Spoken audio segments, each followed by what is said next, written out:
Assalamualaikum warahmatullahi wabarakatuh. Selamat pagi yang terhormat penguji UKIM PPG dalam jabatan kategori 1 gelombang kedua. Perkenalkan, saya Dewi Handayani melakukan pembelajaran di SMK Negeri 1 Blitar 3 sebagai salah satu syarat uji kinerja Selasa 13 Juni 2023. Demikian, terima kasih. Wassalamualaikum warahmatullahi wabarakatuh. Assalamualaikum warahmatullahi wabarakatuh. Waalaikumsalam warahmatullahi wabarakatuh. Selamat pagi anak-anak. Pagi. Gimana kabarnya hari ini? Baik? Baik. Alhamdulillah sehat ya. Anak-anak, sebelum kita mulai belajar, ketua kelas bermohon untuk memimpin doa. Mari kawan-kawan kita doa menurut agama yang kita masing-masing berdoa mulai. Doa selesai. Oke, terima kasih.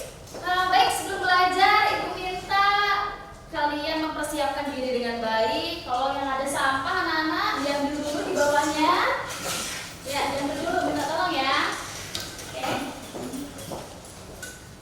Ya, yang ada sampah. Gimana? Sudah bersih? Sudah. Oke, jadi sudah siap belajar ya. Oke, Ibu mau absen dulu. Siapa hari ini yang tidak berangkat? Alhamdulillah, berarti di sini sehat semua, jadi bisa hadir semua dalam keadaan sehat walafiat ya. Nikmat yang sehat itu yang sangat luar biasa yang harus kita syukuri. Alhamdulillah. Baik anak-anak, supaya kita lebih semangat lagi hari ini ya, dan juga kita menumbuhkan cinta-cintaan kita terhadap Indonesia, kita mulai pelajaran hari ini dengan menyanyikan lagu Indonesia Raya. Nah, silakan kalian berdiri.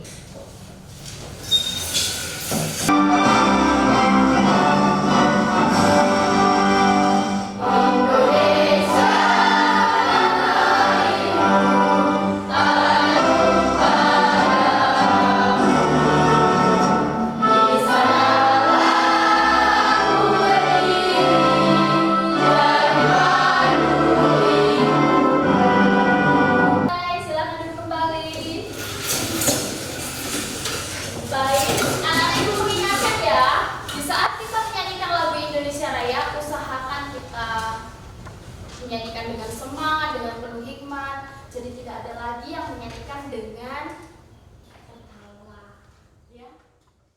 Nah, sebelum kita mulai belajar, seperti biasa, kita akan membuat sebuah kesepakatan kelas.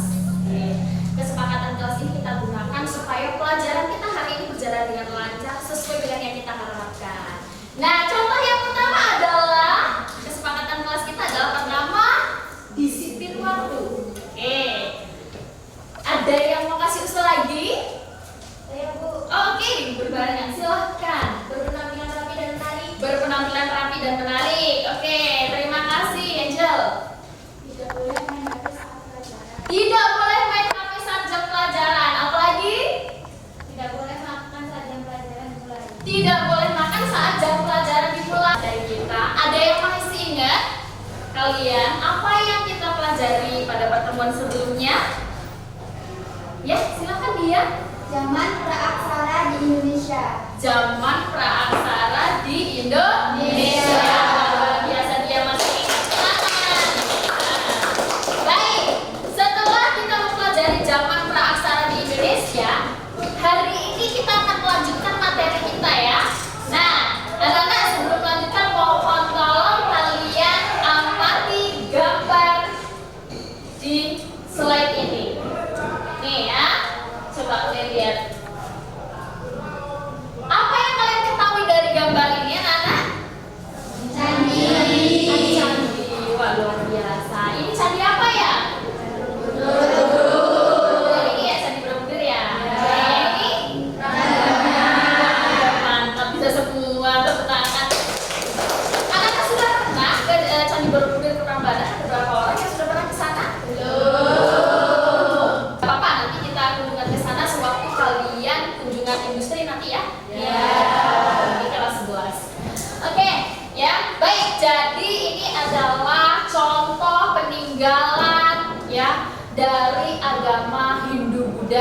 wilayah Indonesia.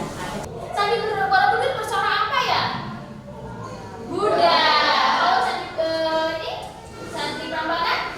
Corak Hindu. Oke, mantap, kalian udah ngerti ya. Nah sekarang ketika kita sudah melihat peninggalan pengaruh Hindu Buddha di Indonesia, nah kita lihat anak-anak ya. Coba kita lihat di sini punya pertanyaan, apakah ada pengaruh Hindu Buddha yang terdapat di lingkungan sekitar tempat tinggal kita? Ada? Jika ada sebutkan. Oke, Septi silahkan. Dapat kita lihat dari berbagai bidang aspek. Yang pertama dari aspek seni bangunan atau arsitektur, seperti adanya candi sebagai sarana peribadatan. Kemudian pengaruh aksara dan sastra, khususnya yaitu bahasa Sanskerta dan huruf Pallawa. Oke, mantap, luar biasa jawabannya kayaknya luar biasa. Nah, coba baik, Septi tadi itu menjawab pengaruh Hindu Buddha secara umum yang ada di wilayah Indonesia. Ya. Nah, sekarang di antara kalian ada tidak yang bisa memberikan contoh ini di lingkungan sekitar tempat tinggal kita? Ada nggak pengaruhnya? Oke, silahkan, Madena. Di lingkungan sekitar saya adanya yang menganut agama Buddha, termasuk saya juga menganut agama Hindu. Oh iya benar, Made sendirilah contohnya. Made di sini menganut agama Hindu. Artinya ini juga salah satu pengaruh dari Hindu Buddha di wilayah Indonesia. Iya, ada Mas Brenda juga ya yang menganut agama Buddha ya. Sekarang kita lihat tujuan pembelajaran. Ini penjabaran dari indikator pencapaian kompetensi ya. Jadi tujuan pembelajaran kita hari ini kurang lebih ada 4 anak-anak. Yang pertama yaitu menganalisis teori-teori masuknya agama dan kebudayaan Hindu Buddha ke Indonesia. Yang kedua, mengevaluasi peran bangsa Indonesia pada proses masuknya agama Hindu Buddha. Kemudian pada indikator keterampilan ya, itu ialah mengolah informasi melalui diskusi kelompok tentang teori masuk dan berkembangnya agama Hindu Buddha di Indonesia, dan menyumbangkan hasil analisis pada kegiatan diskusi kelompok tentang proses masuknya agama kebudayaan Hindu Buddha serta pengaruhnya pada kehidupan masyarakat. Nah, ini adalah kompetensi dasar yang bakal kita pelajari hari ini ya, Nana ya. Nah, ya, ini kompetensi dasarnya. Kemudian ini ada indikator pencapaian kompetensi untuk mencapai kompetensi dasar kita. Ya. Jadi kita akan belajar tentang menganalisis teori tentang proses masuk agama Hindu Buddha serta pengaruhnya terhadap kehidupan masyarakat Indonesia. Melakukan penilaian, ya. Jadi penilaian ini ada 3 jenisnya, ada sikap, ada pengetahuan, ada keterampilan. Sikap kalian nanti bakal diamati ya, dari awal, kemudian dalam diskusi, kita juga menggunakan diskusi. Lalu nanti ada penilaian pengetahuan, yaitu ada tertulis, dan kemudian ada keterampilan. Nanti kalian berdiskusi dengan teman kelompoknya dan kalian nanti mengerjakan kembali. Nah, adapun model pembelajaran yang kita gunakan pada hari ini yaitu kita metode pembelajaran problem based learning. Seperti biasa, kalian akan dikelompokkan menjadi beberapa kelompok seperti itu, nanti akan menjadi 4 kelompok. Kemudian kalian mendiskusikan tentang permasalahan yang kalian hadapi. Setelah itu kalian mempresentasikannya. Ya, jadi itu ya yang bakal kita gunakan hari ini. Saat kita mempelajari pelajaran kita hari ini, ya, tadi kita sudah dengar ya, Mari sudah mengatakan, Bu, di wilayah kita itu kita juga ada pengaruh Hindu Buddhanya, gitu ya. Masyarakat kita ada yang menganut agama Hindu dan Buddha. Jadi ini sangat bermanfaat bagi kita, ya. Kita jadi mengetahui anak-anak ya, bagaimana sih proses masuknya agama Hindu Buddha di wilayah Indonesia? Kok bisa sampai sekarang masyarakat sekitar lingkungan kita membawa agama Hindu dan Buddha? Bagaimana prosesnya masuknya dari mana seperti itu? Ya, bagaimana proses penyebarannya di wilayah Indonesia? Nah, itu yang bakal ya manfaat dari kita mempelajari materi kita hari ini. Jadi kita belajar tentang Indonesia pada masa Hindu Buddha. Oke,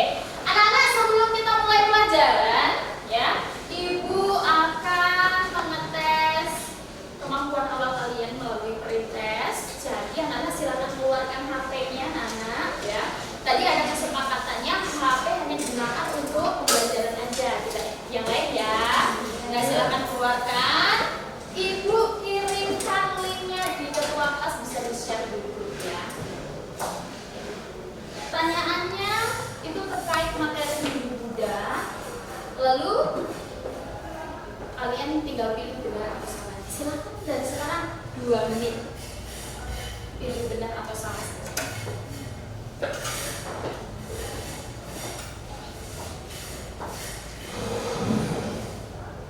Sudah bisa login semua? Sudah? Ya, silakan pilih benar atau salah. Anak-anak, ya. Ibu sekarang mau bertanya.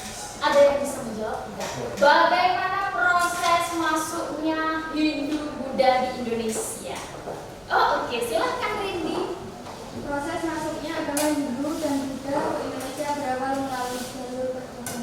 Oke, tepuk tangan buat Rindy. Yang lain ada yang mau menambahkan? Wah, ini udah bagus sekali jawabannya ya. Padahal ini belum kita pelajari, tapi dia sudah mengerti. Ada lagi yang mau menambahkan? Oh, cukup. Baik. Seperti yang dikatakan Rindy bahwa awal mula masuknya agama Hindu Buddha di Indonesia itu karena adanya jalur perdagangan.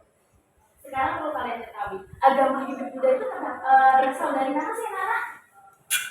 Dari India. Jadi ini bukan agama asli yang terdapat di Indonesia ya. Sebelum adanya agama Hindu Buddha, kita kan sudah belajar bahwa di Indonesia ada kepercayaan animisme dan dinamisme, ya, percaya terhadap orang nenek moyang, percaya terhadap benda-benda yang dianggap memiliki kekuatan. Nah, jadi ceritanya anak-anak, dulu itu ada perdagangan antara India sama Cina.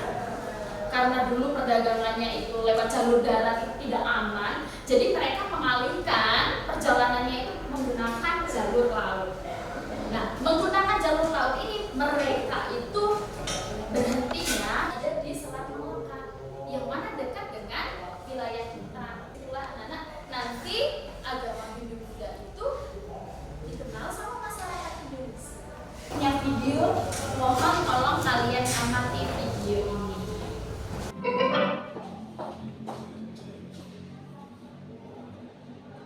Assalamualaikum, hai sobat, ketemu lagi dalam Sobat History Channel. Dalam video kali ini, kita akan membahas keuntungan Indonesia sebagai kepulauan maritim. Jauh sebelum orang-orang Eropa ke Nusantara, ternyata Kepulauan Nusantara sudah menjadi jalur perdagangan internasional loh. Karena letaknya sangat strategis, yakni terletak di antara 2 benua dan 2 samudera. Maka Nusantara banyak disinggahi pedagang-pedagang dari Cina, India, Arab, dan masih banyak lagi. Selain itu, sumber daya alam yang subur menjadi incaran pedagang-pedagang asing untuk membeli rempah-rempah dan dijual kembali ke pasar internasional. Jika dilihat dari jalur perdagangan, pedagang-pedagang India dan Cina melakukan kontak perdagangan melalui Selat Malaka. Adapun jalur lain yaitu melewati pantai barat Sumatera, melalui Selat Sunda, menyusuri Laut Jawa hingga ke Selat Makassar, lalu ke Maluku. Melalui kegiatan pelayaran dan perdagangan, 2 bangsa tersebut menimbulkan penyebaran agama dan kebudayaan Hindu-Buddha di Indonesia. Berlakunya kapal-kapal dagang dari berbagai bangsa membuat masyarakat Nusantara tak dapat terhindar dari pengaruh kebudayaan asing. Komoditi utama yang diperdagangkan yaitu rempah-rempah yang terdiri dari cengkeh, pala, lada, dan kayu manis. Seringnya melakukan kontak dagang, maka terjadilah akulturasi budaya. Teori-teori masuknya agama dan kebudayaan Hindu-Buddha. Masuknya Hindu-Buddha ke Nusantara ada 5 teori loh. Masing-masing punya kelebihan dan kekurangan. Jadi masih semangat? Masih? Oke. Tadi sudah menyaksikan semua? Sudah? Sudah? Oke. Coba ibu mau tanya. Di sini siapa yang berani mengungkapkan? Mungkin memberikan sebuah kesimpulan ya, atau apa yang kalian dapatkan setelah kalian melihat video tayangan tadi. Ada? Oh iya, silakan Guntur. Kita dapat mengetahui bagaimana cara masuknya Hindu-Buddha mulai dari jalur perdagangan dan teori-teori masuknya Hindu-Buddha seperti teori Brahmana dan Buddha. Oke, ada lagi? Tepuk tangan buat Guntur. Tepuk tangan ada lagi? Ada anak? Sama?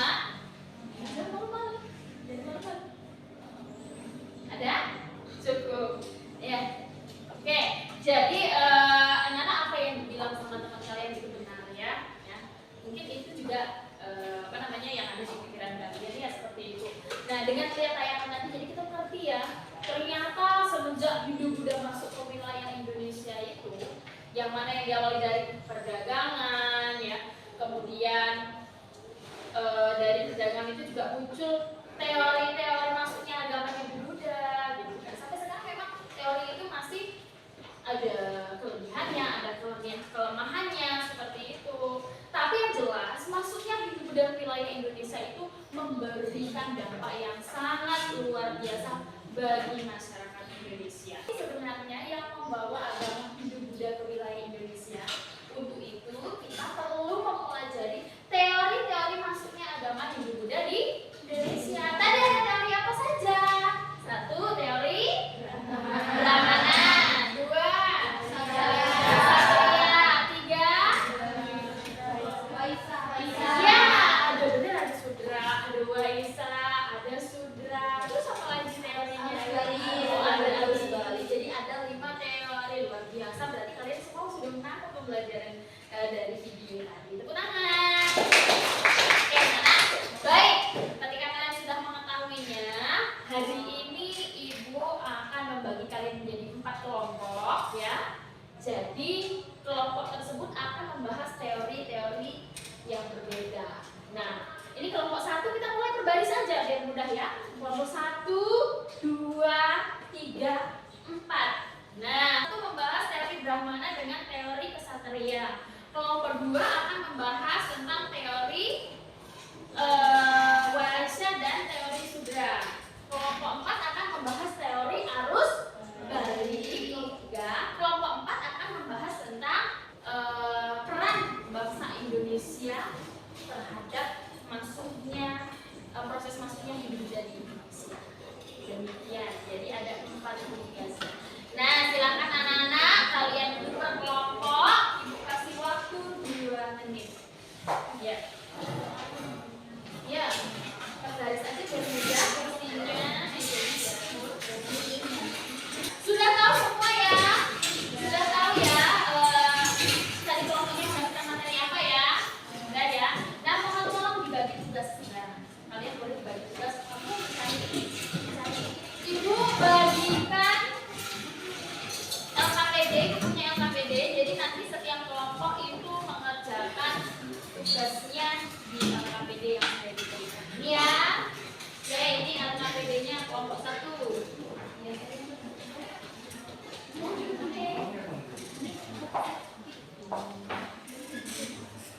Nah, yang ini ya.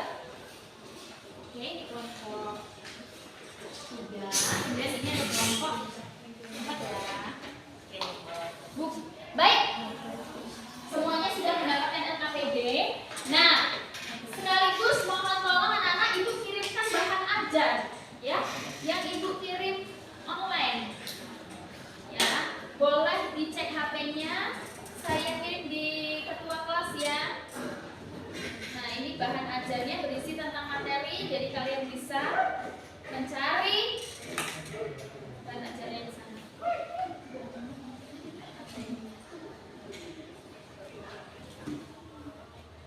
Nah, itu sudah saya kirimkan, boleh di-share.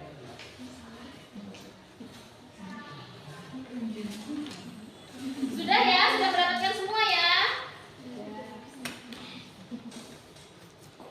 Oke, anak-anak. Ya, baik. Anak-anak, jadi LKPD sudah saya berikan, kemudian bahan ajar bisa kalian cek di HP kalian lewat online. Nah,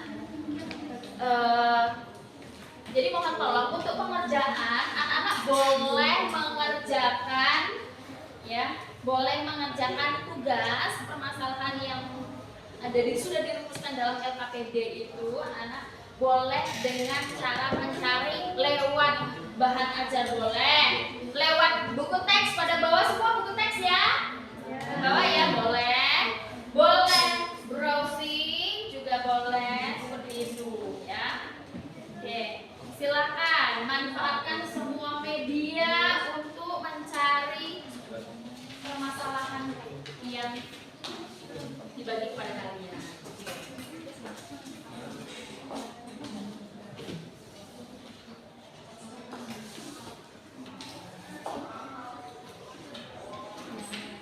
Ini tadi kebagian peran ya, kebagian tentang peran bangsa Indonesia, peran bangsa Indonesia terhadap penyebaran agama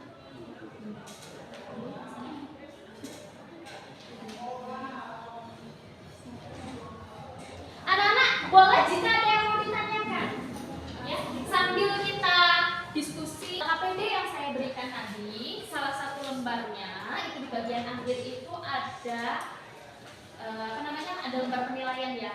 Ada lembar penilaian. Di sini ya ada lembar penilaian diskusi ya. Ada juga lembar penilaian tugas dan presentasi kalian. Jadi kalian bisa cek ya. Proses kalian belajar seperti ini, kalian mencari informasi itu juga saya amati seperti itu ya. Jadi tetap kalian fokus ya. Boleh jika ada yang mau ditanyakan mungkin ada yang tidak paham. Bagaimana dengan kelompok 1? Gimana?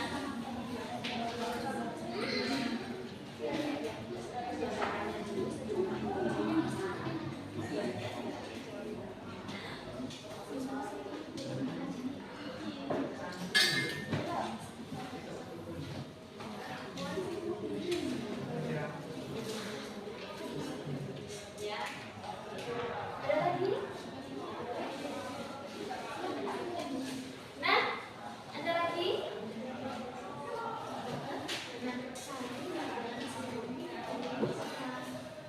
Kalian sudah pakai tadi teori Lexa sama Indra, yang ini udah mana sama?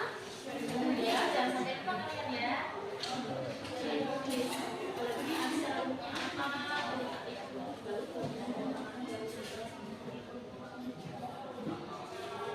Ya, kemana? Ini enggak bagus buku, ini kan hanya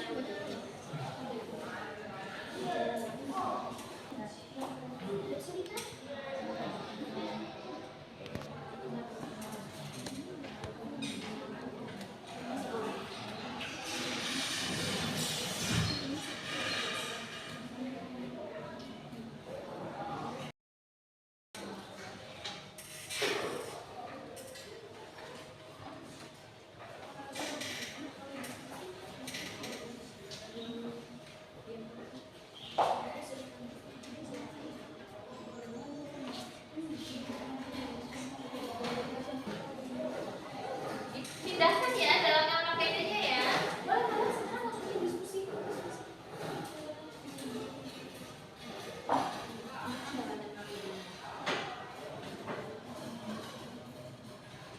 Boleh hasil diskusinya sudah diskusi dipindahkan dalam LKPD ya.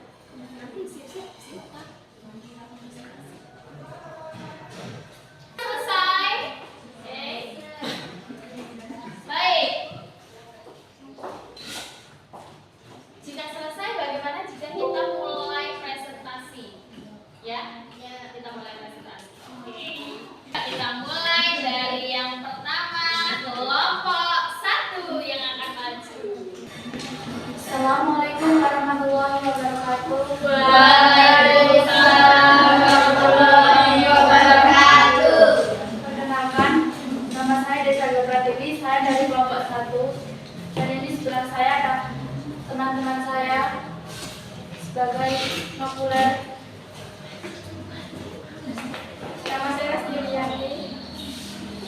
Nama saya Iva Juliani. Di sini saya akan membawakan tentang teori Brahmana yang akan dibacakan oleh Hesti. Teori Brahmana ditemukan oleh Yesus Karner. Ia berpendapat bahwa agama Hindu masuk di Indonesia dibawa oleh kaum Brahmana. Kedatangan kaum Brahmana diduga karena undangan para penguasa lokal di Indonesia yang mencari dengan agama Hindu atau sengaja datang untuk menyebarkan agama Hindu di Indonesia. Anak-anak, ada yang mau ditanyakan terkait materi yang sudah disampaikan sama teman kalian di kelompok 1? Oke, silakan. Dia berdiri ya. Biasakan bertanya berdiri. Perkenalkan, nama saya Dia Wulandari. Saya dari kelompok 3 ingin bertanya, apa bukti dari teori Brahmana?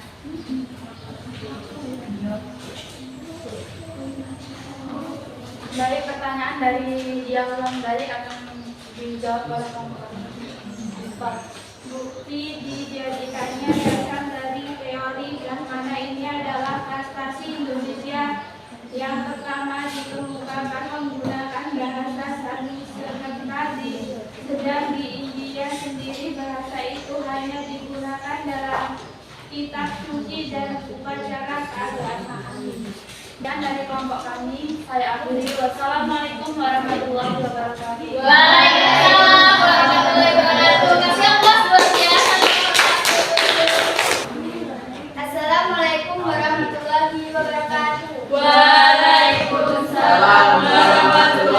warahmatullahi wabarakatuh. Perkenalkan, kami dari kelompok 3 akan mempresentasikan tentang teori arus balik yang akan dibacakan oleh rekan kami.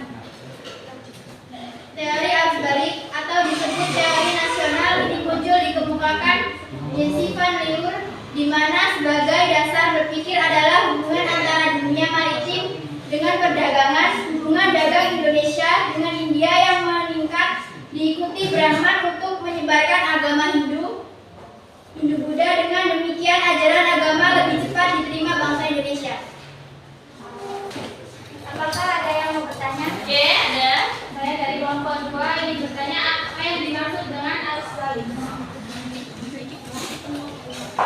Teori arus balik adalah teori yang menyatakan bahwa Hindia Buddha masuk ke Indonesia adalah dari peran aktif bangsa Indonesia itu sendiri. Oke, terima kasih, sangat luar biasa diskusi hari ini. Ternyata dari masing-masing teman kalian sudah memberikan jawaban dari permasalahan yang sudah didiskusikan kelompoknya. Ternyata kelompok lain juga antusias untuk memberikan pertanyaan. Aplaus buat kalian semua. Oke, nah, baik ya. Jadi tadi kita sudah masing-masing kelompok sudah mendapatkan tugas dan kita sudah belajar tentang teori-teori maksudnya agama Hindu Buddha di Indonesia. Ya, ada 5 teori secara umumnya ya. Ini ada teori Brahmana, ya. Kemudian ada teori Kesatria, ada juga teori Sudra, ada teori Waisya. Ya, anak boleh disimak dulu di sini ya. Oke. Ibu senang sekali tadi jawaban dari kelompok kalian sudah mencakup ya, sudah benar seperti itu ya, bahwa teori Brahmana ya, teori yang pertama itu teori Brahmana yang mengungkapkan bahwa agama Hindu Buddha masuk ke Indonesia itu dibawa sama golongan Brahmana. Ya, kita tahu ya golongan Brahmana itu golongan kasta tertinggi dalam agama Hindu, seperti itu ya, golongan raja-raja, golongan rohaniawan. Nah, ini diprediksi yang mengungkapkan adalah Van Leur ya. Ini memang berdasarkan prediksi mereka bisa sampai ke wilayah Indonesia, mereka bisa menyebarkan agama Hindu Buddha karena mereka itu diundang sama penguasa lokal Indonesia untuk melegitimasi atau untuk mengesahkan, melantik para penguasa lokal Indonesia supaya mereka setara dengan raja-raja seperti itu ya. Nah, dari datangnya mereka inilah turut menyebarkan agama Hindu dan Buddha di wilayah Indonesia. Itu menurut teori Brahmana. Lalu kemudian ada teori Kesatria ya. Namanya kesatria yang masuk ke dalam golongan kesatria tadi ada yang bertanya apa? Apa yang masuk ke dalam golongan kesatria? Golongan apa? Prajurit gitu ya. Yang membantu tugasnya raja tuh dalam sistem kerajaan siapa sih? Prajurit. Nah, diprediksi prajurit ini yang kalah perang, mereka menyerah, mereka itu melarikan diri mencari daerah baru, mereka akhirnya sampailah di Kepulauan Nusantara. Setelah itu mereka menetap. Mereka ini yang turut menyebarkan agama Hindu Buddha kepada masyarakat Indonesia. Itu menurut teori kesatria. Lalu menurut teori Waisya yang dikemukakan oleh N.G. Prum ya. Nah, ini seperti yang kita pelajari awal tadi ya, yang kalian bilang bahwa agama Hindu Buddha masuk ke Indonesia ini karena ada jalur perdagangan. Kan yang masuk dalam kasta Waisya itu adalah golongan pedagang. Golongan apa lagi? Petani. Golongan apa lagi?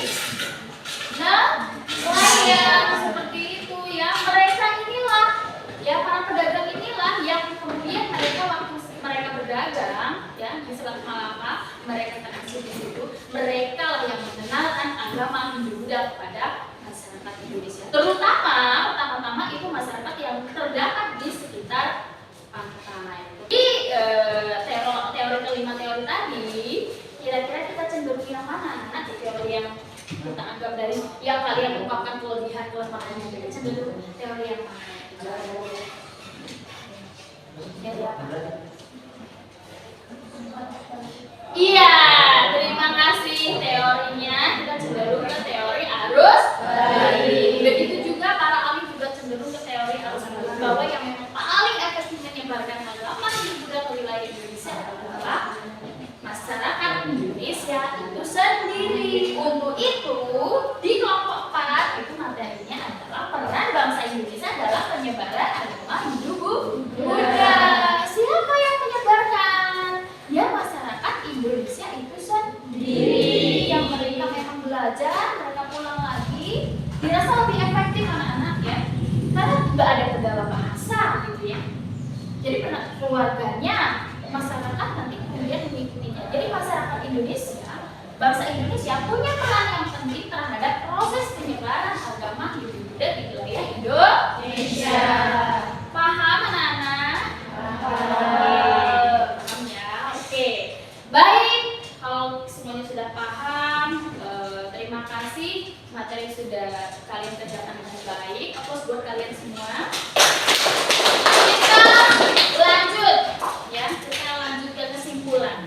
Nah, di sini sebelum ibu menyimpulkan, tadi sudah mengutarakan, ya seperti ini tentang materi yang menjadi pembahasan kita. Ada nggak dari anak-anak yang mau menyimpulkan terkait materi yang sudah kita pelajari hari ini? Ada? Oh, oke, terima kasih Guntur, boleh berdiri.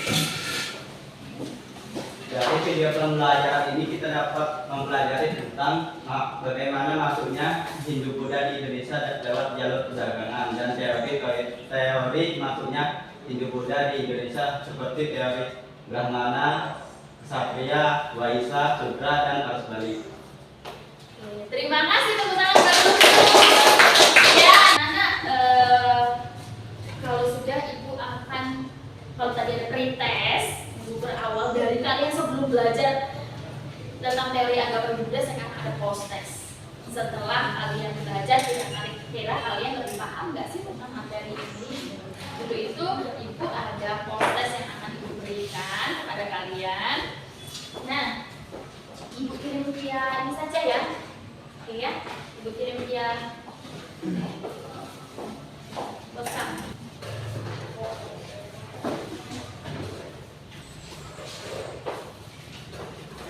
Oke, cukup selesai? Selesai. Oke, terima kasih. Segera dikirim yang sudah. Ya, kalian ya. Oke. Baik anak-anak, berakhir pula pelajaran kita hari ini. Tapi sebelum berakhir, ibu perlu merefleksikan, ya. Kalian sudah belajar dari awal sampai akhir tadi. Kita perlu refleksi, ya. Kira-kira apa sih yang kita dapatkan hari ini? Apa yang kita dapatkan hari ini? Pelajaran tentang Buddha di Indonesia. Apakah kalian sudah memahami? Sudah memahami tentang materi ini? Apakah LKPD yang ibu berikan tadi membantu kalian dalam mengerjakan tugas? Membantu. Apakah bahan ajar juga membantu kalian dalam mengerjakan tugas? Membantu. Oke, jadi secara keseluruhan dapat dipahami ya materi hari ini ya? Baik anak-anak, untuk tugas kalian di rumah ya, karena kita sudah belajar ada tugas di rumah. Tugasnya adalah di rumah kalian selanjutnya ya, mencari gambar peninggalan Hindu Buddha di wilayah Indonesia. Minimal satu orang itu 10 gambar ya, 10 gambar. Terus untuk pertemuan selanjutnya kita akan mempelajari tentang kerajaan-kerajaan Hindu Buddha di wilayah Indonesia. Jadi kelanjutan dari materi kita belajar tentang kerajaan. Demikian anak-anak, kalau tidak ada yang ditanyakan berarti berakhir pelajaran kita hari ini. Oke, mohon maaf atas segala